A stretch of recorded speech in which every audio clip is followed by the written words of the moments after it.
আসসালামু আলাইকুম। এইমাত্র পাওয়া সবচেয়ে বড় খবর, সবাইকে জানাচ্ছি অগ্রিম ঈদ মোবারক। আর মাত্র সময়ের অপেক্ষা, তারপরে শুরু হতে যাচ্ছে 2026 সালের পবিত্র ঈদ উল ফিতর। সবারই মনে এখন একটি প্রশ্ন, এবছর 29টি রোজা হবে নাকি 30টি?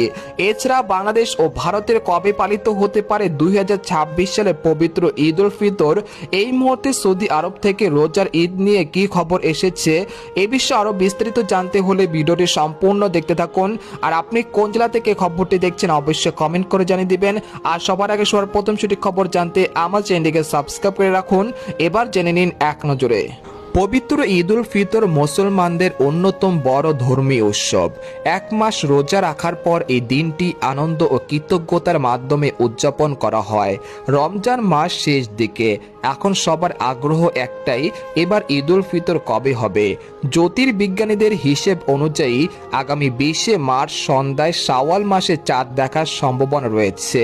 যদি ওই দিন চাঁদ দেখা যায়, তাহলে বাংলাদেশ সহ এশিয়ার বিভিন্ন দেশে 21শে মার্চ শনিবার পবিত্র ঈদ উল ফিতর উদযাপিত হতে পারে। আলহামদুলিল্লাহ।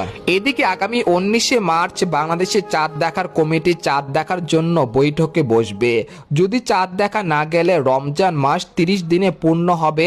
সেক্ষেত্রে 21শে মার্চ শনিবার পবিত্র ঈদ উল ফিতর উদযাপিত হওয়ার সম্ভাবনা রয়েছে। এই বছর কিছু অঞ্চলে চাঁদের দৃশ্যমানতা তুলনামূলক কম থাকতে পারে, তাই অনেক দেশেই চাঁদ দেখার বিষয়টি কিছুটা অনিশ্চয়তায় থাকতে পারে। এদিকে বাংলাদেশে ঈদের তারিখ নির্ধারণ করা হয় চাঁদ দেখার উপর ভিত্তি করে, তাই জাতীয় চাঁদ দেখার কমিটি সবার পরই আনুষ্ঠানিকভাবে ঈদের তারিখ ঘোষণা করা হবে।